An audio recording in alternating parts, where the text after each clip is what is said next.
चीन में देर रात आए भूकंप के तेज झटकों के चलते कम से कम 110 लोगों की मौत हो गई है। 200 से ज्यादा लोग घायल बताए जा रहे हैं। सोमवार देर रात उत्तर पश्चिमी चीन में भूकंप के झटके आए। चीन के स्टेट मीडिया शिन्हुआ के अनुसार चीन के गासू प्रांत में सोमवार देर शाम आए भूकंप के बाद स्थानीय आपातकालीन प्रबंधन और अग्निशमन विभाग के अधिकारियों सहित बचाव कर्मियों की तैनाती की गई है। अमेरिकी भूवैज्ञानिक सर्वेक्षण यानी कि यूएसजीएस का कहना है कि रिक्टर स्केल पर भूकंप की तीव्रता 5.9 और गहराई 10 किलोमीटर 6 मील थी। भूकंप से गासू और किंघई प्रांत में इमारतों को काफी नुकसान पहुंचा है। इमारतों के मलबों से लोगों को निकालने का प्रयास लगातार जारी है। चीनी राष्ट्रपति शी जिनपिंग ने अधिकारियों को जारी एक बयान में कहा कि खोज और बचाव, घायलों को समय पर इलाज करने और प्रभावितों की मदद करने के लिए सभी प्रयास यहां पर किए जा रहे हैं। सरकारी मीडिया एजेंसी शिन्हुआ का कहना है कि गासू से भूकंप से ज्यादा तबाही मचाई है। गासू में ही 100 लोग मर गए हैं और 96 से ज्यादा लोग घायल बताए जा रहे हैं, जबकि किंघई में 10 और लोग मारे जाने की अब तक खबर आ रही है, जबकि वहां पर 124 लोग घायल हो गए हैं। भूकंप के बाद बचाव कर्मी ढही हुई इमारतों के मलबों को साफ कर रहे हैं, जिसमें इनमें दबे लोगों को निकाला जा रहा है। चीनी सरकार के अनुसार स्थानीय आपातकाल कर्मियों की सहायता के लिए बचाव कर्मियों की तमाम टीमें भेजी गई हैं। भूकंप के बाद क्षेत्र के कुछ हिस्सों में बिजली और पानी की आपूर्ति भी बाधित हो गई है, जिससे परेशानी वहां पर एक बार फिर और ज्यादा बढ़ती हुई नजर आ रही है।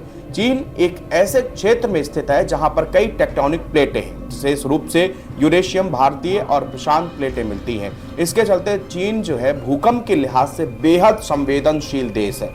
यहाँ विशेष रूप से भूकंप का खतरा बना रहता है।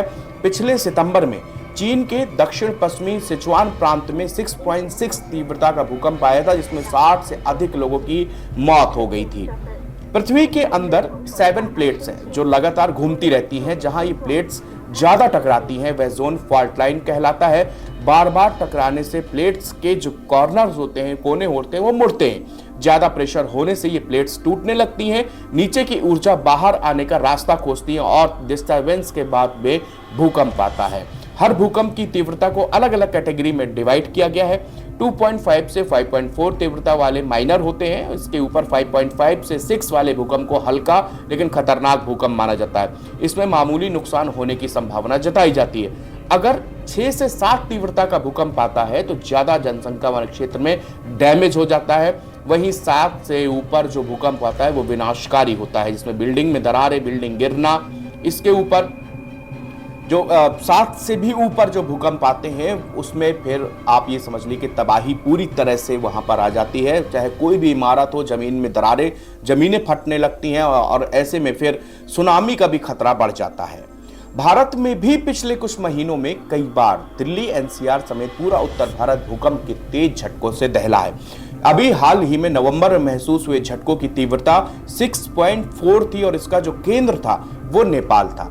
भूकंप के झटके जैसे ही महसूस हुए थे लोग अपने घरों से भागे। 6.4 तीव्रता वाले इस भूकंप की जो गहराई थी वो 10 किलोमीटर थी। पिछले कुछ महीनों में दिल्ली, एनसीआर समेत पूरे उत्तर भारत में कई बार ऐसे झटके महसूस हुए।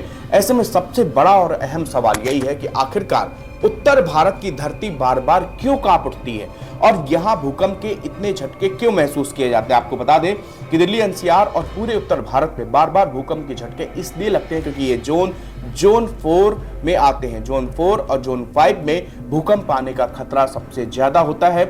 उत्तर भारत से पूर्वोत्तर भारत तक फैले हिमालय क्षेत्र में 2 विशाल टेक्टोनिक प्लेटों की सीमा पर स्थित होने के कारण ये भूकंप अक्सर आते हैं। इन प्लेटों के टकराने से भारत और नेपाल दोनों जगह में भूकंप आते हैं। नेपाल और हिमालय के क्षेत्र में जब भी भूकंप आता है तो दिल्ली और उत्तर भारत को इसका सामना करना पड़ता है।